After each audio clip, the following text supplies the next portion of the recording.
Gibran diterpa isu pemilik akun Fufu Fafa. Apalagi ini maksudnya? Selamat datang di OCD Obrolan bersama Cak Den.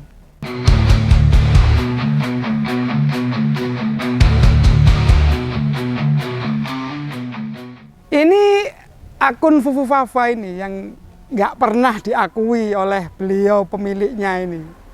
Itu kan rame di platform Kaskus. Isinya ngeri. Kalau pingin saya omongin di sini jelas banyak sensor-sensor. Isinya menghina tok isinya. Menghina yang paling kenceng tuh ya Pak Prabowo dengan keluarganya. Pak Prabowo sendiri atau anaknya atau istri bekas istrinya atau alah pokoknya lawan-lawan politik waktu itulah. Isinya menghina tok pokoknya bahaya kabeh. Lalu akun ini diasosiasikan sebagai pemilik dari Mas Gibran Rakabuming Raka atau akun Wapres terpilih. Gimana? Menurut Sobat Cak Den gimana? Ada korelasinya enggak? Ya enggak tahu, kita lihat aja seperti kata beliau. Setiap ditanya, "Mas, akun Fufu Fafa milik jenengan toh?" Enggak tahu. Kok nanya saya? Tanya yang punya akun. Iya toh, wis plek jiplek karo bapake wis. Padahal di akun Fufu Fafa itu kan sama dengan jejak digital ya. Iya kan? Dan jejak digital itu susah untuk dihapus. Meskipun yang kemarin katanya ada 2100-an konten yang akhirnya terhapus. Ya tetap kita nggak tahu siapa yang menghapus. Dan akun-akun yang berkorelasi dengan akun itu sering mention loh. Punya Cilipari, punya RKG, GBRN itu banyak banget pokoknya. Tapi kenapa mereka yang seakan-akan ingin tidak mengakui akun itu milik Mas Gibran itu selalu memention si Fufu Fafa ini? Ya nggak tahu, jangan tanya saya, tanya yang punya. Ini kata Mas Gibran. Terus hebatnya gini, orang-orang dalam istana atau kaum ceboker istana ini rame-rame membantah bahwa pemilik akun Fufu Fafa itu adalah punya Mas Gibran. Rame-rame seperti biasa ya kan, kaum-kaum yang harus membersihkan nama beliau dari anasir-anasir jahat ini. Contoh paling keren, Pak Budiari, Menkominfo kita. Dia sampai memberikan statement bahwa saya pastikan akun ini bukan milik Mas Gibran. Saya pastikan. Loh Pak, terus punya siapa? Kalau kamu sudah bisa memastikan itu bukan milik Mas Gibran, lalu punya siapa? Harusnya kan bisa mbok telisik tuh. Wong kamu Menkominfo. Sudah tahu kan siapa-siapa pemilik akun. Kenapa Kak enggak? Tapi memang kalau Pak Budiari yang ngomong ini saya juga kurang percaya kok. Kenapa? Ya kemarin yang kasus PDN Pusat Data Nasional dibobol alasannya ya itu macam-macam gitu. Kita nggak tahu. Apalagi ketika teman-temannya di PSI, teman-teman kita di PSI itu mulai memberikan dukungan moral bahwa ya kita harus menjaga supaya marwahnya Pak Jokowi dan keluarga ini tidak hancur. Belum tentu itu punya Mas Gibran, bisa juga dengan yang lain. Ditambah lagi dari teman-teman TKN waktu itu, TKN Fanta ya, yang anak muda itu loh. Kita ini harus percaya omongan Gibran, karena dia jarang berbohong. Mas, kok jangan berbohong gimana? Oh dia tuh jarang ngomong. Orang jarang ngomong kok jarang berbohong. Beda. Makanya dia sering diem, diwawancara pergi. Supaya ya tidak gini, tidak salah ngomong. Karena semakin dia salah ngomong, nambahi masalah. Itulah pokoknya. Lalu gini, akun Fufu Fafa ini kan sering ya, di konten-kontennya itu sering menyebarkan hate speech. Namun herannya, akun Fufu Fafa ini seakan-akan lepas dari aturan hukum. Dia tidak terkena kasus hukum. Padahal kalau saya mau beri contoh beberapa hal tentang status-status ujaran kebencian ini, hate speech ini, langsung nggak pakai lama, diusut, dihukum, dipenjara. Banyak. Contohnya kemarin, waktu Pilpres kemarin, ada yang namanya John Ruh. Itu dihukum gara-gara ngelek-ngelek Pak Jokowi. Ada Bambang Tri yang mempersoalkan ijazah palsu beliau. Ada si Bahar Smith, ada si Nur Sugi, yang meskipun kalau di medsos memang kenceng, ya kan, narasinya sangat menjatuhkan, tapi sebetulnya sama kok. Wafa juga melakukan itu. Tapi kenapa hanya mereka yang kena kasus hukum, diusut, lalu dihukum.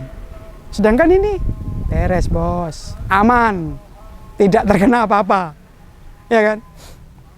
Lagian gini, akun Fufu Wafa ini ditujukan kan spesifik ya kepada politisi, tokoh-tokoh yang sedang terkenal atau viral, atau menteri-menteri, atau artis-artis spesifik yang dibidik mereka itu.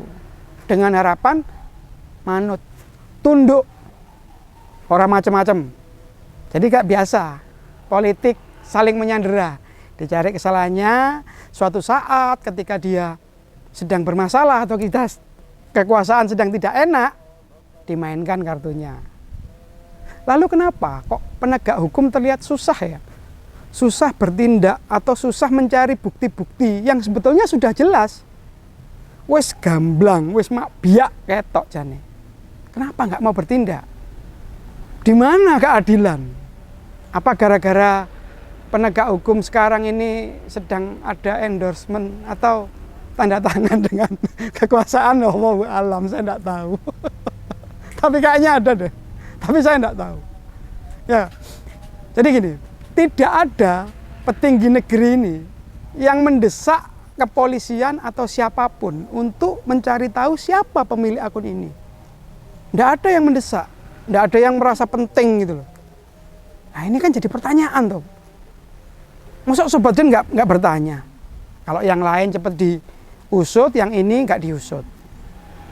Anehnya lagi, Wapres terpilih yang ya semoga bukan ya, yang di dalam akun itu bertingkah, berbicara atau membuli orang-orang yang bahkan sekarang untuk jadi pimpinannya tidak bisa kena kasus hukum. Ya tapi itulah memang ada kompleksitas ya, ada kebingungan, ada double kepribadian di diri Mas Wapres terpilih ini mungkin ya. Sebenarnya kita bisa mengusutnya gampang. Bisa tanyakan dengan orang-orang terdekat, misalnya asprinya, ajudannya, bahkan sopirnya atau pembantu. Aslinya gimana sih? Masih gue gimana sih aslinya? Tapi ternyata Mas Gibran ini tidak punya teman dekat yang bisa kita asosiasikan gitu loh. Atau dia berkomunitas. Kita jarang menemukan Mas Gibran ini dekat dengan satu atau dua orang spesifik sehingga kita bisa tahu bahwa kita bisa mencari atau menggali apa yang tidak diketahui publik melalui beliau, melalui orang-orang terdekatnya ini, melalui circle-circle terdekatnya ini. Nggak ada, karena Mas Gibran memang pinter. Dia tidak mau kalau ternyata dia diketahui. Meskipun memang akhir-akhir ini Mas Gibran itu sering beraktivitas ya, main bola, atau touring, atau badminton, atau yang lain-lain. Itu buat saya kesannya sih kayak pencitraan aja, bahwa dia punya kegiatan, punya teman. Tapi ya kalau orang-orangnya hanya orang-orang yang menjilat ini ya sama aja, iya kan? Jadi intinya gitulah, jangan sampai apa yang dipunyai Mas Gibran, salah satunya adalah kesehatan mental beliau, tidak diketahui banyak orang. Dia main smooth, semua nggak ada yang tahu. Sekarang begini, kenapa kita tidak bisa mengasosiasikan diri terhadap akun Fufu Wafa itu? Jadi Mas Gibran tidak mau terasosiasi. Padahal kita bisa tahu ya dari jejak digitalnya, dia seperti itu. Gimana cara mengujinya? Itu sebenarnya gini loh. Pak Prabowo sebagai objek yang sering banget dihina, sering banget direndahkan di Fufufafa ini. Kok dia tidak marah ya? Kok nggak membela diri gitu loh? Kenapa ya? Pak Prabowo memang menunggu aja atau memang apa bahasaku getem-getem gitu. Oh, tak enteni sampai tanggal 20 kamu ya. Gitu loh. Aslinya sebel mungkin. Pak Prabowo mungkin sudah tahu kalau itu memang punya dia, tapi dia menunggu waktu yang tepat. Kapan? Ya setelah tanggal 20 Oktober besok. Itu yang kita tunggu. Karena orang-orang terdekat Pak Prabowo seperti Habibur Rahman, Fadlizon atau Pak Sufmi Dasko itu juga tidak bereaksi loh. Mereka terkesan diam-diam aja atau membiarkan ini terjadi. Membiarkan ini terjadi karena masih membutuhkan kekuatan dari bapaknya untuk terus melindungi apa yang sedang terjadi, atau malah sedang cipta kondisi supaya tidak ada pergolakan di akhir-akhir masa jabatan Pak Jokowi. Harusnya seperti ini tuh ya Menkominfo tugasnya.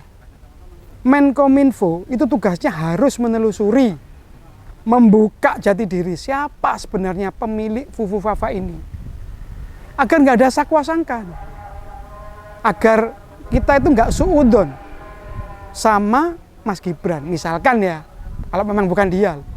Lawang seperti saya jelaskan tadi, Menkominfo itu bisa kok menjamin bahwa ini bukan punya Mas Gibran. Lah tapi punya siapa? Kok nggak mau ngomong? Itu kan aneh, harusnya tahu. Karena kalau polemik ini terus-menerus berlanjut dan tidak segera dituntaskan, ini akan jadi masalah loh. Masalah yang menggantung, yang akan jadi apa ya, sumbu lambat untuk akhirnya di suatu saat akan meledos dier, yang akan mengganggu hubungan antara presiden dan wakil presiden terpilih. Dan Mas Gibran itu tidak hanya membantah loh kemarin itu. Selain dia bilang, loh nggak tahu, kok tanya saya. Ketika dia ditanya wartawan kan, nggak tahu, jangan nanya saya, tanya yang punya. Loh, dia juga tidak meminta wartawan atau siapapun untuk meminta diuji publik lah. Atau orang-orang independen bahwa, ayolah kalau memang saya yang membuat ini coba dicek, coba dicari, coba dibuktikan. Bisa kan kalau dari teman-teman IT lah, dia bilang HP-nya bisa dilihat, dioprek-oprek atau dibuka, atau lakukan digital forensik, itu gampang banget. Dia punya semuanya untuk itu, mempunyai kekuasaan, kekuatan, dan kemampuan untuk melakukan itu. Kenapa nggak dia lakukan? Kok malah terkesan mendiamkan ini, menjadikan ini polemik? Yang paling benar Mas, itu kamu harus secara apa ya, legowo ya, legowo. Tampil, kalau memang itu buatanmu minta maaf. Tapi ya berat juga ya. Mosok wakil presiden ngece presiden. Ya tadi bumerang lah. Nah intinya gitulah guys. Pokoknya apa yang terjadi sekarang, akun Fufufafa ini menurut saya adalah langkah sabar dari Pak Prabowo sebagai presiden terpilih untuk menjaga hubungannya agar ketika dia dilantik kondisinya smooth. Setelah itu ya nggak tahu. Setelah itu kita nggak tahu. Jadi siapapun pelakunya, ayolah, ayo ngaku aja. Daripada kondisi negara tambah kacau, tambah runyam. Terus pokoknya apa yang pernah kamu lakukan tinggal berjanji tidak akan mengulangi lagi. Selesai. Gitu kira-kira Sobat Cak Den. Sekian dulu, salam Cak Cok.